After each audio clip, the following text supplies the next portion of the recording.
युधिष्ठिर का मन हाल की घटनाओं से विचलित था। नारद के शब्दों ने उन्हें कुछ हद तक सांत्वना दी थी, लेकिन आसमान में बुरे शकुन बरकरार रहे और उनके मन में आम असुविधा ने उन्हें किसी बड़ी आपदा के भयानक आगमन का संकेत दिया। वह चैन से नहीं रह सके। नारद ने कहा था, भगवान ने बुराई को दबाने के लिए मानव रूप लिया है और उनका काम समाप्त हो गया है। तुम धरती पर तब तक रहोगे जब तक वे रहेंगे। ये शब्द युधिष्ठिर को दिन रात चिंतित कर रहे थे।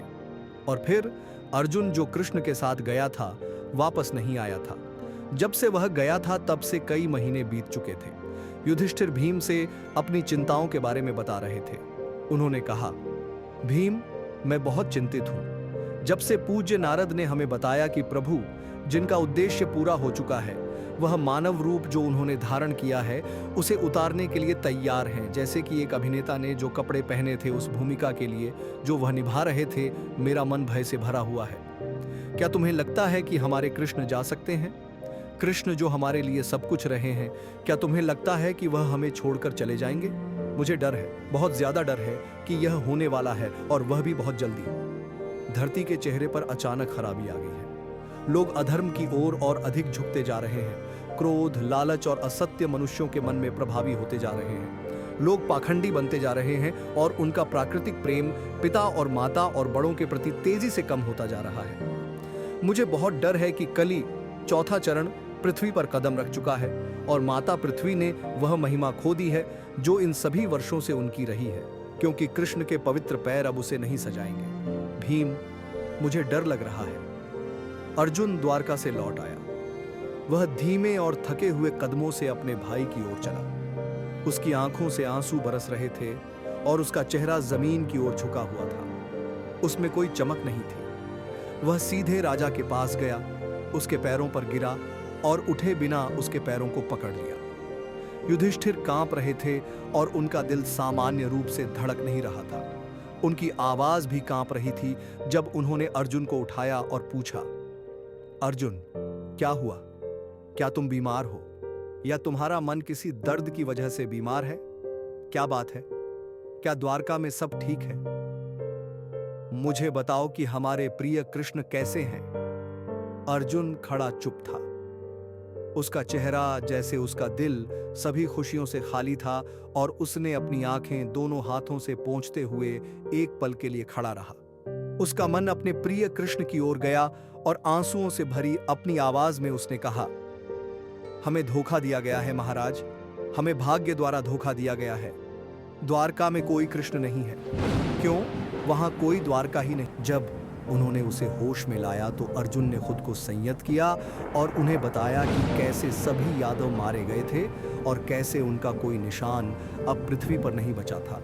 कैसे शहर स्वयं कृष्ण की मृत्यु के बाद समुद्र के नीचे चला गया था। उन्होंने उसे अपने बिखरे हुए संवेदनाओं को इकट्ठा करने का समय दिया और उन्हें भी इस भयानक समाचार को पचाने के लिए समय चाहिए था। बाद में थोड़ा थोड़ा करके उन्होंने प्रभास में हुए त्रासदी के सभी विवरण प्राप्त किए। जैसे जैसे वह कृष्ण की महिमा का वर्णन कर रहा था, अर्जुन को अपने अस्तित्व में एक अजीब शांति का एहसास हो रहा था। उसका मन साफ और शांत हो गया और उसे विराग की भावना आई। निरंतर भगवान के पैरों पर चिंतन ने उसके मन की सभी उत्तेजनाओं को साफ कर दिया।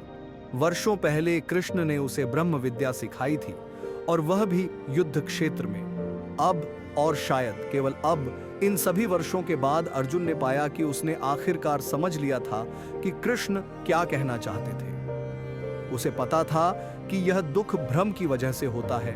यह भावना कि जीव परमात्मा से अलग है। इस भिन्नता का कारण मानव शरीर है जो तत्वों से बना है, और दूसरा कारण 3 गुणों का संयोजन है। अविद्या, सत्य की अज्ञानता इस भिन्नता का आधार है। और जब अविद्या को वास्तविकता की समझ से नष्ट किया जाता है तो दूसरी सभी चीजें अपने आप गायब हो जाती हैं। युधिष्ठिर त्रासदी के बाद चुप हो गए। द्वारका में जो हुआ उसने केवल उनके सबसे बुरे डर की पुष्टि की और उनका मन पहले से ही कृष्ण के अंत की खबर की उम्मीद कर रहा था। नारद आए और चले गए और युधिष्ठिर ने अपनी शांति को खो दिया था और अब उन्होंने महसूस किया कि उनका मन अब बिना किसी उत्तेजना के शांत हो गया था। उन्होंने याद किया कि नारद ने उनसे क्या कहा था, तुम इस धरती पर केवल तब तक रहोगे जब तक कृष्ण रहेंगे। युधिष्ठिर के विचार अब दूसरी दुनिया की ओर मुड़ गए थे। कुंती ने कृष्ण की मृत्यु के बारे में सुना तो वह गिर पड़ी और उनकी आत्मा जो हमेशा उन पर चिंतन कर रही थी उनके साथ एक हो गई। शांति से युधिष्ठिर ने अंतिम यात्रा की तैयारियां की। उन्होंने परीक्षित को राजा बनाया। अनिरुद्ध के पुत्र वज्र को मथुरा में ताज पहनाया गया। युधिष्ठिर ने अपनी सभी संपत्ति और व्यक्तिगत सामान दे दिए। वे वृक्षों की छाल में तैयार होकर महल से बाहर निकले। उनका चेहरा ऐसा था जैसे कि कोई पागल हो, उसमें कोई अभिव्यक्ति नहीं थी। उन्होंने किसी से भी बात नहीं की, यहां तक कि अपने प्रिय भाइयों से भी नहीं। भीम, अर्जुन, नकुल और सहदेव उनके पीछे चले। अपने मन को भगवान के पैरों पर केंद्रित करते हुए उन्होंने उत्तर की ओर यात्रा की और स्वर्ग पहुंचे, जहां उनके लिए पृथ्वी पर उनसे छीनी गई सभी चीजें थीं।